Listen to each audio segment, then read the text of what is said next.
राजस्थान में संतों का विशाल धरना इस समय चल रहा है और यहाँ पर आप देख सकते हैं हजारों की संख्या में लोग इकट्ठे हो चुके हैं और इनकी मांग, जो प्रोटेस्टर्स हैं, जो आंदोलनकारी हैं, वो ये है कि जो जमीन रीको के द्वारा एक्वायर की गई है इंडस्ट्रियल पर्पसेस के लिए, वो वापस की जाए, वो एक्वायर ना की जाए।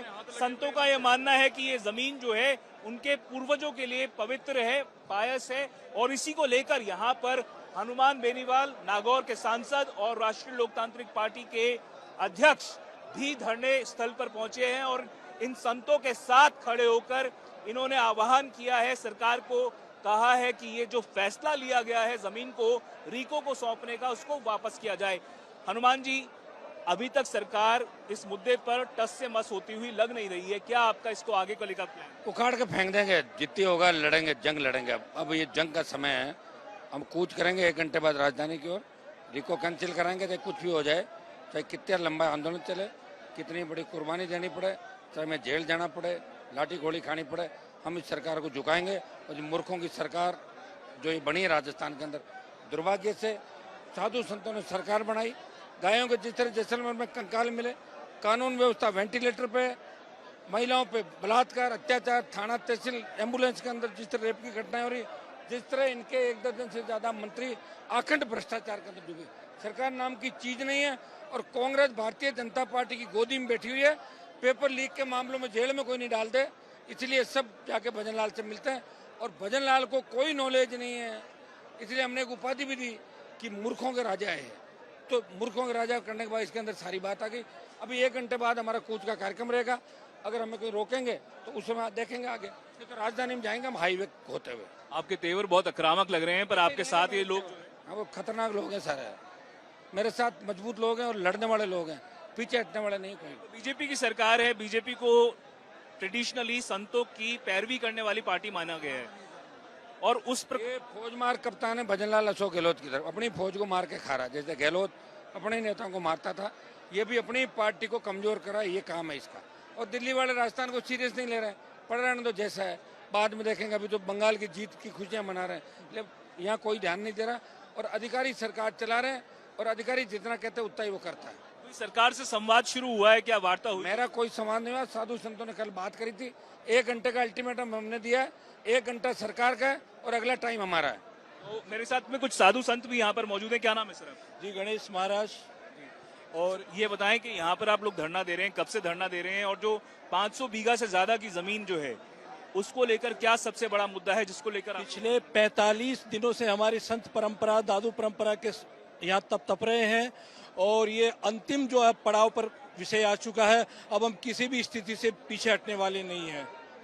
मांग क्या है, मुख्य मांग क्या है, किस बात को? मांग ये है कि ये जो भूमि है ये दादू दयाल महाराज की भूमि है और इस भूमि में हम किसी भी प्रकार का समझौता नहीं चाहते हैं। हमारे सामने मजबूत युवा नेता माननीय हनुमान बेनीवाल जी आ गए हैं, हम इनके साथ और ये हमारे साथ इस प्रकार से एक सशक्त व्यवस्था करके हम कूच करने वाले हैं। एक बार दिखा दीजिए कितनी संख्या में लोग यहाँ पर इकट्ठा हैं और यहाँ पर राष्ट्रीय लोकतांत्रिक पार्टी के अध्यक्ष हनुमान बेनीवाल ने आह्वान किया है और ये चर्चा कर रहे हैं इस बारे में कि आगे का इनका क्या कुछ प्लान हो सकता है। कई और लोग भी हैं, क्या नाम है आपका? महेंद्र उपदास।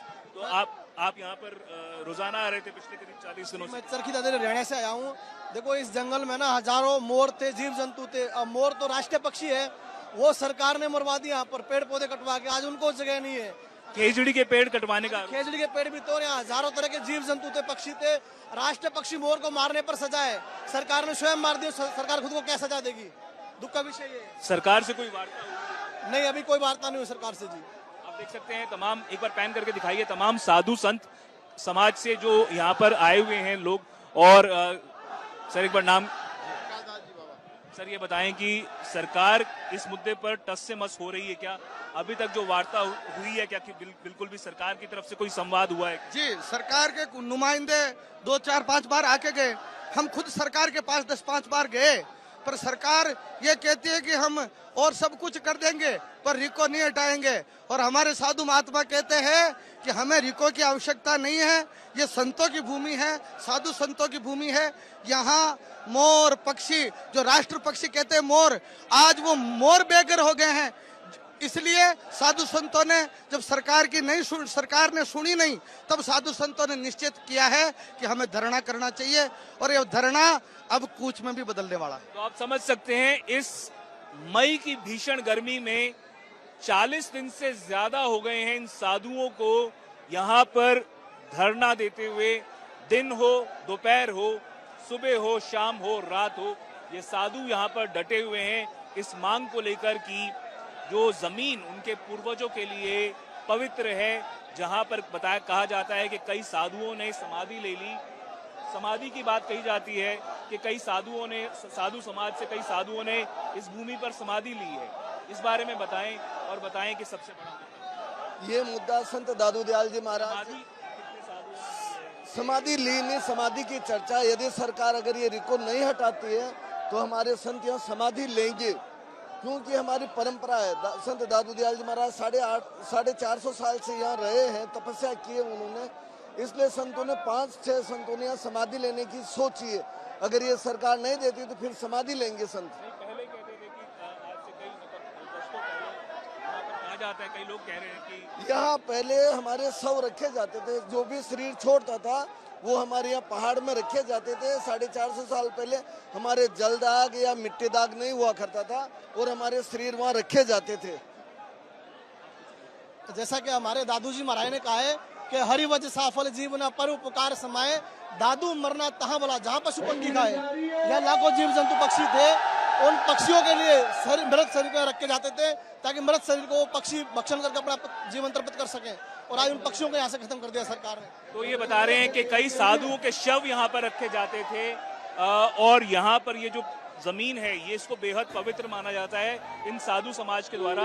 और सर, जिस तरह से सरकार के जो एजेंसी है रिको, उसके द्वारा यहाँ पर जमीन एक्वायर करके इंडस्ट्री सेटअप करने की कवायद जारी थी, उसको लेकर आप लोग यहाँ पे विरोध कर रहे हैं। सबसे अहम मुद्दा क्या है और क्यों ये जो जमीन है वो साधु समाज के लिए पवित्र मानी जाती है? यहाँ पर दादू दयाल जी महाराज ने यहाँ पर तपश्चर्या करी है और उनका जो मुख्य निर्वाण स्थान यह है, इसलिए संतों की तपस्थली है। हम आज तक के माध्यम से सभी जितने भी अपने देशवासी उनसे आग्रह करूंगा और सरकार को सद्बुद्धि हो और सरकार इस आवंटन को रद्द करे। हमारी मुख्य मांग यही है कि इस आवंटन को रद्द करे ताकि यहाँ पर जहाँ वन्य जीव सुरक्षित है, संतों की तपस्या साधना इसलिए वो सुरक्षित रहे। बस यही हमारी विशेष रूप से यहाँ पर मांग है सरकार के माध्यम से।